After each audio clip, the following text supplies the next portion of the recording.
Hi, I'm Josh Cadillac, and welcome to my podcast, Know Your Shit. I've been blessed to see great success, as well as seeing the bottom up close and personal in 2008. And if there's one lesson I've learned, is that if you want to have success and differentiate yourself from everyone else out there, you need to know your shit. As a successful real estate and crypto investor and an educator, it drives me insane that people do not immerse themselves in their craft. Everyone is so busy advertising and testing new sales techniques, they forget the most important thing, the product. Here I want to talk to the folks that got this right, the most successful people in the world in every industry. Bring them to you and find out what they learned in their business that made it great. When you listen to my podcast, you will know for sure that the topics and experts we have on have one thing in common. They know their shit. Hello, everybody, and welcome to the Know Your Shit podcast, where our knowledge and pride in what we do drives us to be excellent. My name is Josh Cadillac, and I'll be in the driver's seat for today's show as we strive to learn how to stop doing deals and start closing for life. We got a great show for you today, folks, and I have one of my absolute favorite people on here, Mr. Nate Barger. I was able to go on his podcast not too long ago and just had an amazing time hanging out with him. Knows a lot, super interesting guy, and I'm glad to have him here to take and share with you folks. Nate, thanks so much for coming on. Man, thank you for having me, brother. I'm excited, man. So why don't we start by you telling folks what it is you do? What's your thing? Well, my thing is the BRRRR method, man. You know, I grew up in poverty, man. I always felt like there was something more, but I watched my dad work, 70, 80, 90 hours a week. And part of that was because he didn't understand finances. Part of it was because he was an alcoholic.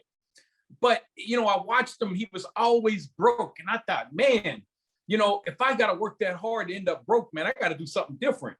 So I did the only thing somebody growing up in poverty most of the time acclimates to, crime. And so I started selling drugs and, ended up going to prison a couple of times and getting 4 felonies. So nobody would touch me. McDonald's was like, hey, man, we don't even want you back then, right? Now they might hire felons because we got a shortage of people, but back then they didn't. Yep. And so, I sold weed, man, all through my 20s, man, and I was making a lot of money, but what do you do with weed money? It's tough to season that. Yeah, I mean, you can't really do anything. You buy clothes, alcohol, jewelry, all the stupid stuff that you don't really want. You can't buy real estate. You come to closing and say, man, here goes some bricks of money. You're going to jail. So, right. Man, at the age of 29, man, I mean, real talk, man, I cried out to God. Yeah. Just cried out to God and asked him to show me something. And, I grew up in poverty mindset, just parents poor. If you can't afford to pay cash for it, you don't need it. And it was like, well, so I started doing real estate, and I started what's now known as the BRRRR, which I don't know if you guys probably, man, if you follow Josh, you definitely should know what the BRRRR is. It stands for buy, renovate, rent, refinance, repeat. Basically, instead of me saving and waiting 5 years like Dave Ramsey wants you to do for a dang down payment, I'm just, boom, I'm buying this thing, I'm fixing it up, I'm creating instant equity, I'm moving to the next one, moving to the next one, moving to the next one. Absolutely. So that's what I do, man. The first year I started off, Josh, was I think 2005. And I did about 13 properties, and I pulled out over $300,000 in cash. And I just thought, man, I figured something out that works. Other than this works. Yeah, it works, man. And so I didn't really understand economics. I didn't really understand business cycles. I didn't, keep in mind, I didn't go to college. And so, and then I was all over the place, Josh. I didn't have a core focus. I had makes it tough. I had a junkyard. Yeah, I had a junkyard. I had industrial buildings. I had residential. I was just all over the place. I had a construction company. I had all this construction equipment. So by 2010, man, I had about 250 units, and I was bankrupt. I was losing everything. The Great Recession came. Yeah. And I learned to fight the banks, and some of the banks I worked things out with, some of the banks were assholes, and the ones that were assholes, man, what did I do? I went down there and I figured out how to file these motions against them, and figured out how the banking system worked and how they were defrauding the consumers. And I ended up taking a lot of my properties back, filing pro se. And so that empowered me. I felt empowered. And so by 2013, I came out of bankruptcy.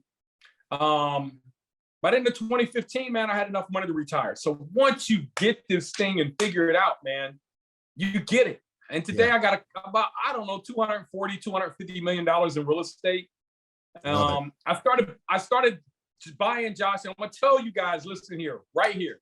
I had a 400 credit score when I came out of bankruptcy in 2013. I had no money, but I was at the bottom. What did I have to lose? I had nothing to lose, Josh. Absolutely, So no place to go. Excuses. Yeah, that's right, man. That is, you know what? If there is one great thing, one great piece of manufacturing left in the US, it's excuses. People make so many excuses, and they come up with all sorts of creative ways to justify why they haven't gotten what they wanted to do. That's right. Did a podcast with a fella earlier, and he was talking about, he's a pharmacist, and he talked about how when he started in the business, it was him by himself, basically him and his wife, and his shop was open 8:30 to 9 every single day, except Sunday, 11 to 7. And he was there 7 days a week for years, but he built, and I mean, like, what it takes. And they were losing money at the same time and trying to build this business and build this business and build this business. The guy retired not too long ago, 6 pharmacies. I don't want to tell you what he walked away with when he sold the business, but he cleaned up. But he never made excuses. And when I asked him about it, he's like, I wasn't going to quit. I made up my mind not to quit, to persist. And the thing is, obviously, you got to persist doing the right things. Because if you persist doing stupid stuff, you're going to get bad results. And so it's making sure you're on the right track. But once you do that, man, and you find, as you said a little bit ago, you found something that works, just ride that horse, man. If that sucker's working, ride that horse. So that's right. Where did all the success come from for you? What do you think was the thing that kind of was the secret sauce? Well, just like him, I had all the opportunities to give up. And people say, Nate, did you feel like giving up? And I said, brother, I felt like giving up every day. Sure. I remember one of my guys came over to my car, man, and he saw me. I was crying one time, man. I was crying like a little girl, man, because I didn't know how I was physically going to make this happen. Yeah. And he said, hey, man, hey, what's wrong? I said, man, I got something in my eye. He said, you got something in both of them? And, I was like, so, but that was crying. I wanted to give up. And I remember one time my whole day was so busy, Josh. And I had at 4 o'clock, I had 5 minutes free. And in that time, all I could think about was quitting, right? Because I think that's manufactured in us from kids, right? From everything. It's taught in schools, man. They teach you they just don't teach you to push through, man. And so, I remember taking that moment, and you know what my solution was, Josh? What was that? Well, I guess I'm not going to give myself 5 minutes to ever think about quitting again. That's so right. I make my schedule so busy where I didn't even have time to think about giving up. And then sometimes I'd come home and my wife would be like, what do you think about this? And I'm like, look, I ain't had time to digest my emotions in 3 years. I don't really care about digesting my emotions right now. I'm focused on the goal. I don't care about the circumstance, and I'm not going to stop until I get there. Nate, I love that, man. And one of my partners, he said, listen, man, you can make money or you can make excuses. You can't make both. That's right. I love that, because what you did there is a thing that I talk about when I teach and when I coach all the time, which is you recognize your emotions were a stumbling block for you. If you were to actually let yourself go through it. And so what you did was you managed it. You manage it like being your own boss of your life. You took responsibility and said, hey, look, I can't trust these emotions. They're getting in the way of what I need to do. So I have to figure out how to take and set myself up to not have that stumbling block be in my way. And so for you, that method was fill up the schedule. And I love that, man, because that's the kind of solutions as a business owner that we have to come up with every single day. If it was another employee, if it was somebody that worked for me, and I saw that they had that as a business owner, I'd be like trying to help them be the best they could be. I would do the same thing for them. Hey, look, if you get free time, okay, you're struggling. Well, let's fill your schedule up so you don't have that problem anymore, because I want that employee to do well. But people forget to do that for themselves. They forget to be their own boss and sit there and say, how do I help me to be the best me I can be? How do I be a good HR department? How do I develop myself? And it's one of the most important things that we can do. And it's so lacking. Everybody thinks they're either a perfect snowflake or they think they're the worst thing in the world. And they don't know how to remedy those two things. You're never perfect and you're never that awful either. You're somewhere in between. And we all have there's our best self in there. And I think you would agree with me on this one, that neither of us has seen the best version of us yet, that there's still something more in there. And you know what? I'm going to be damned if I don't do everything I can to get that out, because if I don't, I'm the one that loses, and everybody that I love and everybody that I care about, because I'm a lesser version of myself. So, man, I love that, Nate. Good stuff, man. Good stuff. So what do you like best about what you do?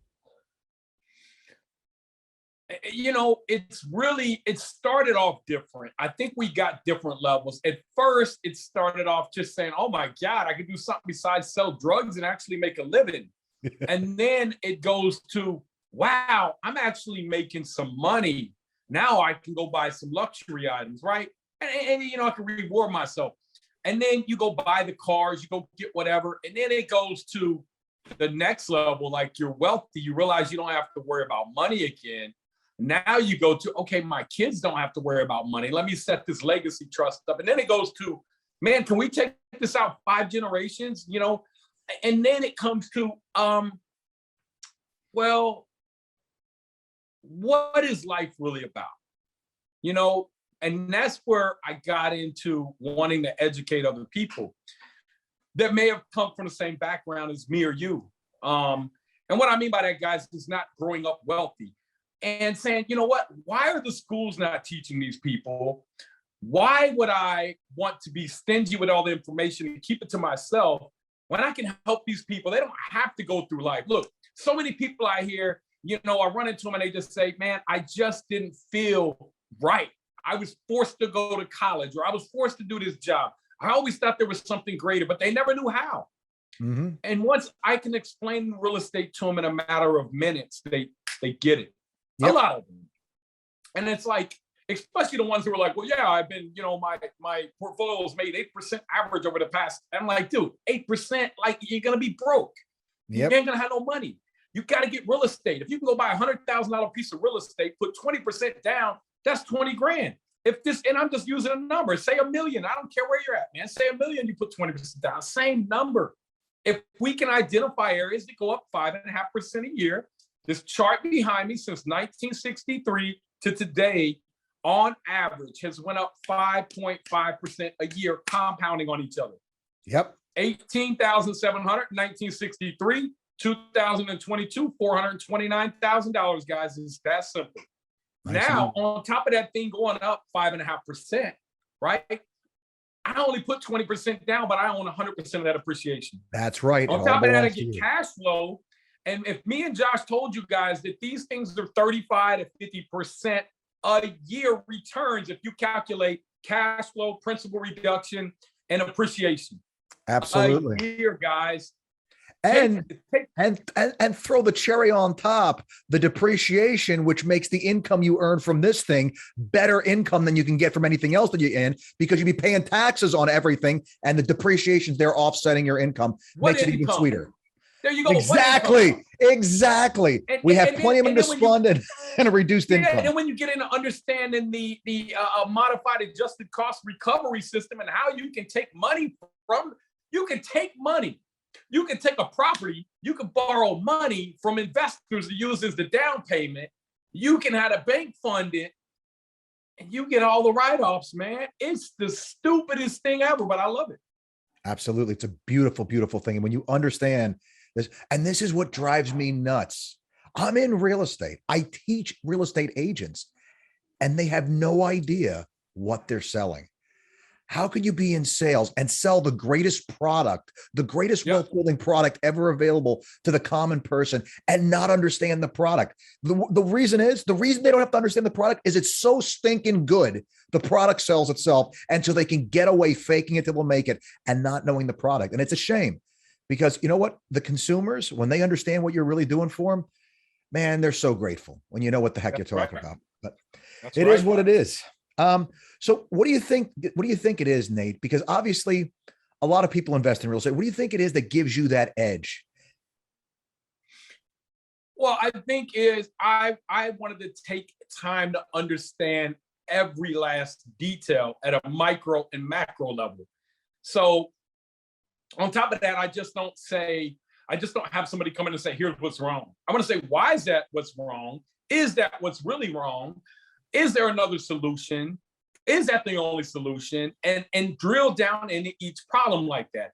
And then you build a team around you that looks at problems like that too. They don't look at problems anymore. They look at, oh, that's not a problem, that's an opportunity, right? So every problem is an opportunity to make money. The bigger the problem, the more money you can make. So it's changing your mindset, man, from going and looking at things as a problem, and also stretching my brain. Like I worked for years to stretch my brain. Me and my partner, Mike, will wake up and say, man, are you comfortable today? We say, yeah, I'm comfortable. Well, what can we do to get uncomfortable? To get uncomfortable. That's right, man. That's because there's no growth over there. If that's I'm right. There's no growth. Absolutely. If you're comfortable, your magnum opus, your great work is still in you. You haven't seen the best yet. I'll tell you what I heard actually from the same pharmacist gentleman, and I loved it because this guy's a pharmacist in the Midwest. My father was a successful businessman in Red Oak, Brooklyn, New York. So I mean, could not be more opposite ends of the spectrum, right? But my father was very much exactly what you said, Nate. That's why I'm circling back to this idea. You know, problems are something to be worked out. And what this other gentleman said today was he figured out how to say yes to things. So like the natural response is, oh no, we can't do that. Well, wait a second. Why can't we do that? What's keeping us from, can we solve that? And if we solve it, is this juice worth the squeeze? How do we make the juice worth the squeeze? I like juice. I don't mind squeezing things. Let's figure out how to squeeze this sucker a new way. And so that coming at problems from things. My father used to tell me, one of the operations we had was a cafeteria operation. He's like, why do the trays need to be on the rails this way? Why can't we put them this? Why can't we put them this way? And this is how his mind worked. He went in there all the time asking, why not? As opposed to, why should we? It was always, why can't we? And that's such a healthier place. It makes you more curious and interested in this world. And it's a big, beautiful world full of really interesting things. Beautiful. It really is. Well, it's really beautiful where you're at, man. I don't know about, I'm in Ohio, brother. You're in Florida, so. I hear you, man. It is. Although I've got to say, when you walk outside, you need a wetsuit. It's quite the humidity factor is way up there right now. But I think that the next thing I wanted to ask is, what is the most important, or what are the most important things that you've learned in your journey? I mean, it seems like it's been a hell of a ride. What are the things that if you were to say, hey, look, 10,000 foot view looking down, these are the things that really were the moments that changed it for me? Mindset. Number one thing is the mindset, man, because if you can, your brain is a computer, and you could take, I think we would all agree that you could take two computers identical out of the factory, and you could take one person and program one, and they could do amazing things. And you can take the other one and he does something to it, and it's like, what are you doing? You're like, I don't know. I'm not doing anything. I'm on Facebook. This guy over here built a $100 million store. Yep. What's the difference? The programmer. So who gets to program your computer? You do. Right? Absolutely. So what are you gonna do, man? You're gonna build out the store? Or are you gonna come over here and just and are you going to entertain yourself all day? Or are you going to build something? Are you gonna stretch your mind? Now this guy over here has been relaxing, right? So there's a saying, if you take a care of your real estate for 5 years, it'll take care of you for the rest of your life. So for those of you out here that got a W-2 job, that hate it, you feel like there's something greater, you went to college, you felt like that wasn't for you. Listen, guys, only 1/3 of people that go to college make it out. And this is the American dream. And out of those 1/3 of the people who make it out, I don't know the statistic, but I'm running it right now. 60-70% I'm in the saddled in debt for the next 10 to 15 years. Yep. Working just to pay this off. In the process, they wasted 4 to 8 years of their life getting a degree they're probably not going to use. I say it all the time, running the differential cash flow, running an internal rate of return on a college education to see what your break even point on that is when you consider the time you've lost of some of your healthiest years for work. And so that degree has to not only pay you more money, it's going to pay you for all the lost time and opportunity, plus the cost of the degree and the loss of the value of the money that you could have been investing that entire time that you now are paying back in debt on that degree. When you look at it that way, your break-even point is 60 something years old. I mean, but Josh, that's if you don't learn something else in the time. You learn real estate. Josh, have you ever met a real estate investor that's been doing it for 15 years? It's not a multimillionaire. No, not really. Not really. They don't really exist. They don't. No, I mean, when you get it, chart right here, they don't really exist. When you get it, and you actually put, I mean, that's really what it boils down to is getting past that hurdle of indecisiveness. And of really committing and making it a priority. I mean, do you really need the new tablet? Can you not do without because that's really the difference, right? There's two groups of people. There's consumers and there's investors. That's right. There's only two categories of things that you can either invest or squander: time and money. That's the two scarce resources we have in life. And so if you're wasting your money because you want to feel, I want to go to the movies, I got to tell you, that's consumption. That you spend the money, you get some entertainment value, and it's done. Yep. Investing that time is taking something in that's going to give you something back, that's going to give you a reward going forward, but it requires sacrifice in the moment. And we in this country are just terrible about the sacrifice in the moment. But that sacrifice in the moment is us investing in our future. It's kind of like there was a Simpsons episode. I never really watched The Simpsons, but it was an episode I don't know whether it was an advertisement or what for. But Homer is there and he drinks like a quart of tequila and eats like a bunch of sour cream and whatever. And he's like, that's really going to stink for future Homer. I'm so glad I'm not him. And I mean, that's what people do. They throw all these hand grenades in their life that are ticking time bombs. They're going to explode, but they act like, hey, it's not happening now, so it's okay. That's right. And so addressing that is such an important part of this whole mix. Absolutely. And I love it, man, because you're passionate. As you can tell, I kind of like this topic a little bit myself. Oh, yeah. What makes you so passionate about it, though, Nate? Well, because, man, I was like a CD student. And, man, I got hundreds of millions of dollars in real estate, brother. I go look at all them A students, man, and they're like, what do they say? The A students are working for the B students. The C students run the company, and the D students dedicate the building. Right? Yeah. It's a lie, man. You got A's and B's. That meant you were teachable. The people that probably got the C's and D's were bored out of their damn mind. Like, they're not challenging me. I ain't doing that. What's the reward? I remember the 7th grade, the teacher told me, I said, so she said, you need to get your grades up. I said, what am I going to get? She said, well, you'll get the graduate. I said, what do the people that get C's and D's get? Well, they graduate. I said, what the hell do I want to get A's for then? It's like, why am I going to invest? Why invest? I don't see the return. Absolutely. Yeah. It's like, but at the time I didn't understand that. And so for me, man, the passion is really, man, seeing people struggle with finance is bad. Yeah. And knowing that they went through school system and the school system didn't teach them crap. It didn't teach them how to do a balance sheet. It didn't teach them how to do finances. It didn't teach them about leverage, about the banking system, about, how the fractional banking system works. It didn't teach them any of this stuff. So it basically sets you up to stay poor. And so I really love to show people, I got an academy, man, and we celebrated our 1-year anniversary Tuesday. Now, look, man, my academy, I teach people in 5 years to become a millionaire doing real estate. Our first year, we had at least 7 people become millionaires from scratch. It's not stupid.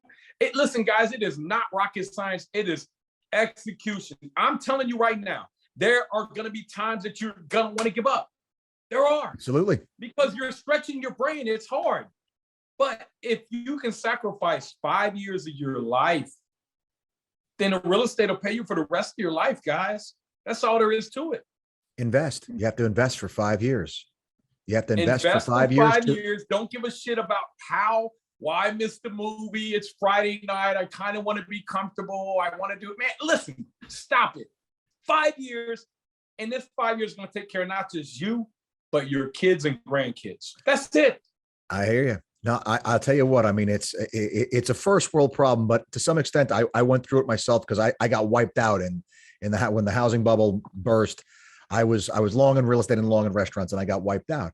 And so I had to do my penance, and my penance for me was I drove a Chevy Cruze for almost 6 years to take and build back up to the place where I had what I needed in order to start investing again and start buying real estate and getting to the place where I'm at right now, where I own 50, 60 properties all over the place. And it's good times. But I was coming from another Chevy, a Chevy Corvette. And when I pushed the gas. Hey, Josh, can I tell you something? Go ahead, man. I had a Range Rover and I went bankrupt, and I went to my buddy that has a car lot. And I said, man, I ended up buying this Toyota Camry. It was like a 99 Toyota Camry. And I went from having a new Range Rover to driving this thing. And I remember it was 2013 when I was coming out of bankruptcy, and I was putting deals together, and I just got an owner finance on a 97 unit. It was that was my biggest deal to date at that time. And I pulled up after closing, and the engine blew up in the parking lot. Oh, wow. And you know what I thought? I was like, man, I'm good. I can afford something new now. But I didn't go buy something new. I went and bought a Toyota Camry hybrid. Now, man, if you want to see my garage, I got Lamborghinis, I got Ferrari, I got all that. But I didn't work for that. That passive income did that. Yep. Let the properties buy it. Absolutely. But that car, man, I was like, I'm just going to drive it. And it blew up the day that I got that property, brother. And and all I could do was laugh. And I said, man, this is significant right here. Yeah, no, that's pretty much what happened to me. I mean, it just started to completely fall apart. But I mean, I know I went from, when I had a Corvette, man, you step on the gas, that car just transports you into the future to where you want to be. That Chevy Cruze, you press the gas and the car says, what do you mean? What does that mean? I mean, and it's every time I push the gas, man, a little piece of my soul died, but it's what had to happen. That's what it takes, guys. Like, don't think that all you see is the nice things, man.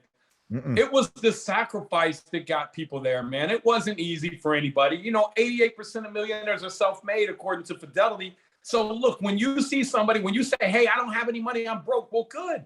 That's where 88% of the millionaires came from, man. The odds are on your side. Absolutely. Right? You're well set up. You're at the right starting point, if nothing else. You're at the right starting point because, Josh, how many properties did you start with? 0. I had to start with 0. There you go. So all of us start with 0, most of us. And so, you start off with 0, doesn't matter, man. I learned to scale up, lever up, 72X, lever up, baby. That's why I show people how to lever up their money, man. You That's put right. 30 grand in, you do this BRRRR method. I'm going to show you how to 72X that in 5 years. That's over $2 million in 5 years off of 30 grand. That is the magic, folks. This is the magic man here. We got the magic man here. He's got the right system, the right formula, because I'm telling you, I didn't know Nate, but that's exactly what I was doing. And that's exactly how we got where we are now. So Nate, in looking at it now, I mean, you've accomplished a lot in doing this. Taking again, kind of that 10,000, maybe even take the plane up a little higher. Let's go a 30,000 foot view. What are you most proud of in business that you've accomplished? Well, I mean, I think from a personal standpoint, it's, definitely taking care of your family, but from a humanitarian, it's treating people fairly and sharing the knowledge forward and seeing these people go on to become millionaires. Now the people that are going on to become millionaires are bringing in other people and showing them how to become millionaires. It becomes cyclical. Yeah. And so it's the legacy. It's the people that you are going to share the knowledge with. You will change their great grandkids' life. People you will never even meet, that will never even know about you. You're touching their life by the things that you're doing with your time. And so we could be selfish with our time. We could go out and we could go, buy yachts, and we could go do all this other stuff. Or you could get on here, do a podcast like what you do, man. Share the knowledge with people because it's your passion to make sure they didn't have to go through the same struggle that you went through, that I went through. Absolutely. So that's the thing I'm most proud of is the people I got in my academy, man. They're giving back. I mean, I got a group in South Florida, man. I mean, they're down there. They're putting together meetups across the country now without me. And they're saying, oh yeah, by the way, Nate, we're having a meetup next week. And if you want to come down, and it's all the members of the academy. And I'm like, this is amazing, man. That's beautiful. That's beautiful. It's beautiful to build something and see it come together and see it really make a difference in people's lives. So, man, I the fact that that's the thing you chose. Honestly, we're on the same page, man. Because to me, when I get a message or a note saying, "Hey, man, what you said, it changed everything for me." To me, that makes all of it. It makes the travel. It makes the hotel rooms. It makes it all worth it, because you're actually, the world's a better place because you're in it. So that's a good thing. Right. All right. So we got to take and we got to solidify it down. We got to drop one kernel of wisdom here. What one piece of advice, if you had to give somebody one piece of advice, what do you give to a listener that's listening right now? And we're talking about finances, guys. Listen, man, understand money.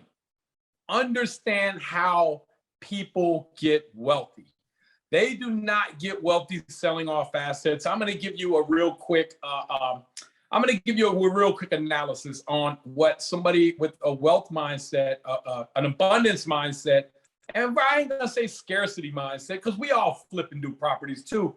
But the one way that I can show you how to truly get wealthy, what I show people the blueprint on, is buying and holding in areas that are likely to get at least 5% appreciation.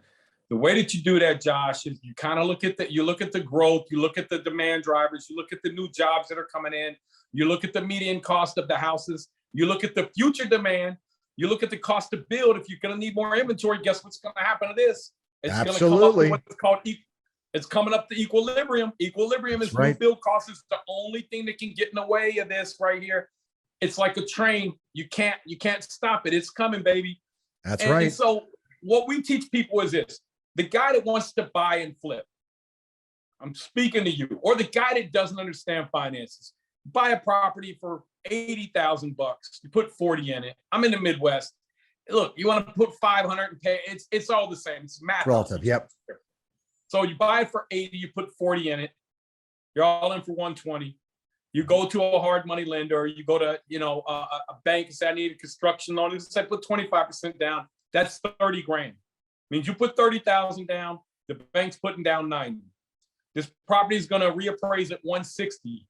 You came in and you renovated it and you fixed it up. You knew what it was going to be worth before you started fixing it up, right? So you can sell it off. You sell it off, you're going to net about 145. You're going to pay off your 90 and pay off your your $30,000 down payment. You're walking away with $25,000, right? Do that 2 times the first year, 4 times the second year, 6 times, 8 times, 10 times. Over 5 years, you've done 30 of those. You're walking away with $750,000. That's before taxes. You can pay about 30% taxes. You got 525 grand, Josh. That's right. You got a job. And a full-time job, guys. Absolutely. Being a flipper is a full-time job. Let's look at the guy that bought and held that property. He bought that property. He was all in for 120. He went back to the bank and said, hey, look, I leased it out for $1,500 a month. I need to get 80% of the value back. He says, how are you going to pay me? You show him the lease for $1,500. He says, here goes $128,000. You pay back your $90,000. You get your $30,000 back plus another $8 grand. Let's say you got $2 grand in closing costs. You're walking away with all your money plus $6,000 that you don't have to pay taxes on. Do that on 30 properties. That's 180 grand. Let's say you got $300 a month in positive cash flow over 60 months. That's 18,000 a property. Let's say you got 30 of them. That's another 540,000 plus your 180. Plus the appreciation on those assets. That's $720,000 right there, guys. But the greater thing that he just said is appreciation. If you can identify that property that was worth $160,000 in 5 years, that property is worth $204,000. And you don't owe $128,000 on it anymore. With principal reduction, you owe $115,000. You have $89,000 in equity. Do that on 30 properties. That's $2.7 million plus your $700 grand. You got $3.5 million you ain't paying taxes on. That's it. It's that simple. That's the math. Now all you got to do is execute that. Even better though, Josh, guess what? In 5 years, you will have $12,000 to $15,000 a month in passive income. You can retire. The other guy's still trying to flip properties. That's right. That's how wealthy That's how wealthy people get wealthy, guys. And that's how I built my wealth so quick, was understanding. And then the sacrifice, like he talked about. Hey, I'm okay with a Chevy Cruze right now, right? For those of you that can't make the sacrifice, your kids are going to have to make the sacrifice. So you got to choose, man. What are you going to do? The bill's coming due. Somebody's got to pay it. That's right. It really is. That's right. So, and that's good stuff, man. I mean, that really positions it well because, I mean, especially in a market like today where people are sitting there hanging on to their money, and especially people that are scared. Understand, when you're hanging on to cash, you're not neutral. You've made a choice. That cash is bleeding to death somewhere between 9 and 11% in value. You have to be making 9 to 11% on that cash to just maintain the buying power of that money with the inflationary economy that we're in. So understand, sitting on the sidelines is making a choice, and it's making a choice to take a loss. Yes. So unless you're comfortable with that, you need to proactively make a decision. It's not like it was where we're losing 2.5%, 3% on our money with inflation. No, we're up north of at least well north of 9. And so it's incumbent upon you to understand that the indecision is actually accepting a bad decision. And that's right. That is unfortunately the place in the market, the decisions that are made and whatever by higher ups, it's the position that it's put us in. And so we have to proactively take charge. We have to get out of the passenger seat of our life and slide over the driver's seat and start making choices and decisions to have us wind up at a destination where we actually want to be. That's right. Yeah. I mean, that's I'm trying to take and summarize basically what you said, but that's really what it is. We got to own this thing. It's our life, and we got to take and make the choices to bring it together. So great stuff, Nate. Thank you so much. So let me ask you a couple of maybe a little bit softer ball questions. What do you like to do to unwind? What do you like to do to unwind? What does Nate Unplugged look like? Oh man. So, I really, man, I like to hang out back, man. Have me a cigar and kind of like just hang out with the family. I built up my backyard. Here, man, I'll show you my backyard, man. You care? Sure, good. Look, you think I'm in Florida, man. Everybody says, Nate, man, you're in Florida, man. You ain't in Ohio. I said, well, damn, I wish, man. So I built my backyard out back here, man. So, I hang out with the family, like to hang out with the kids. I like to go to the racetracks. I love to travel. But, more than anything, man, I go out here, man, have me a cigar and decompress every night, almost every night, except in the wintertime. And that's what I really enjoy. That's awesome. Man. So look, we got my hot tub here. And beautiful. That is very nice. That's what I love to do. Yeah. So this is what I love to do. I don't blame you, man. You created your own little so back out here, man, you coming to Cincinnati. Haven. Yeah, that's what I like to do, man. You coming out with me, you come in December, right? I'm coming whenever I'm supposed to be there. I've got it on the calendar. I'm coming to hang out with you guys. Absolutely. So you're gonna come out here. I don't know if you smoke cigars or not, but whatever you want, you're gonna have it. So I appreciate that, but I'm not a cigar smoker, but I will definitely hang out with you while you smoke one, man, because I know that's my kid. Hanging out with the kids, swimming with them, going to their baseball games. Man, that's the stuff I love. I love going live and teaching people real estate too, man. Because like I said, I hate to see people struggle with finances. I'm with you, man. All of those things. I mean, just the respite I've found is board games. I play board games with people and just sit around and hang out and have a good time. That's actually become one for me. But the actual doing of the teaching, I find that to be. It's tiring. I mean, when I'm done, it's very, people are shocked. Like when I say, hey, look, I've worked with my hand. I have calluses still on these hands. I've dug ditches. I've done it all. But when I'm done teaching from 9 in the morning or 8 in the morning till 5 at night. Yeah. About half an hour, 45 minutes, I'm ready to just crash and burn.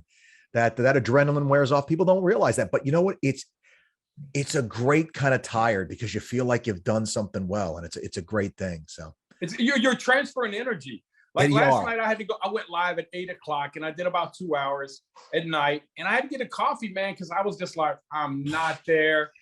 And you're pushing out so much energy. You got your audience and you're trying to, you're trying to come through the phone and you're trying to grab them. Yep. And you're trying to say, what are you doing? It's like, what are you doing? Stop thinking like that. You don't have to be poor, man. You don't have to live your life like that. And you're really just trying to come in and grab them and, shake them up. And the thing is, and I don't know if this is true for you, kind of let everybody behind the scenes a little bit when it comes to this whole teaching thing.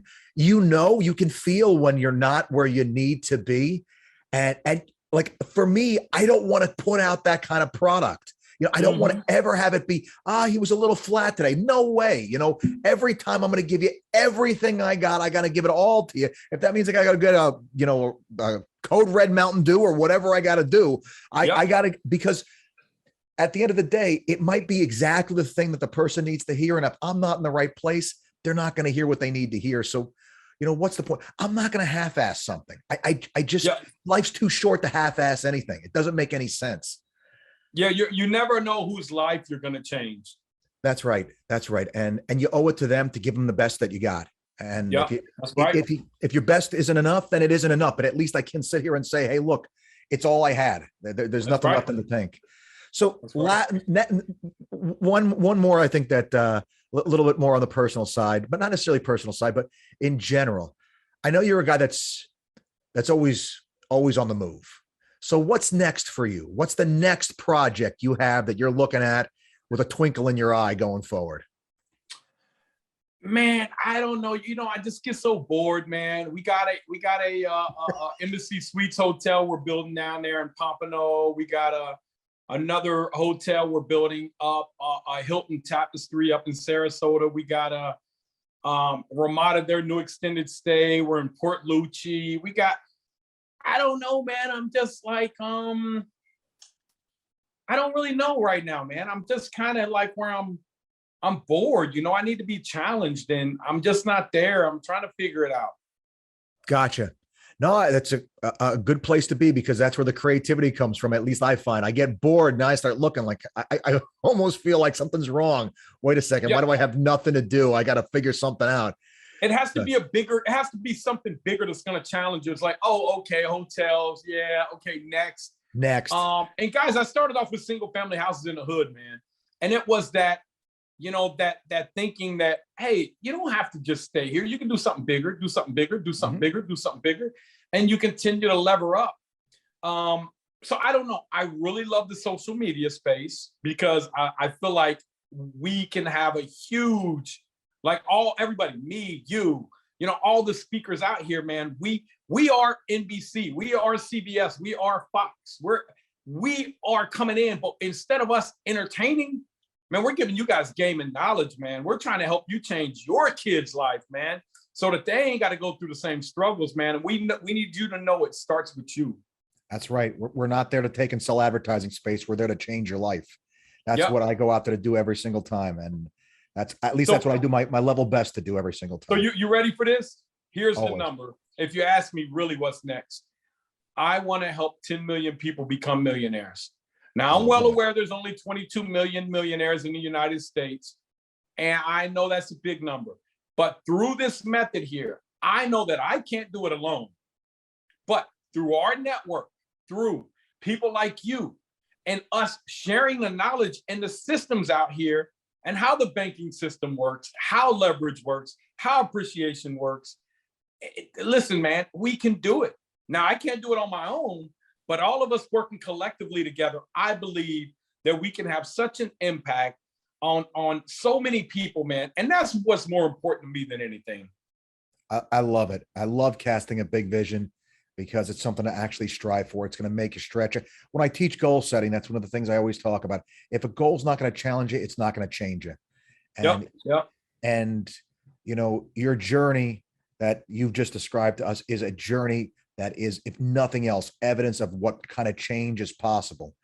And so, for those people out there, and I know you've spoken to them a couple of times throughout this, and I appreciate you speaking to the listeners that want something different.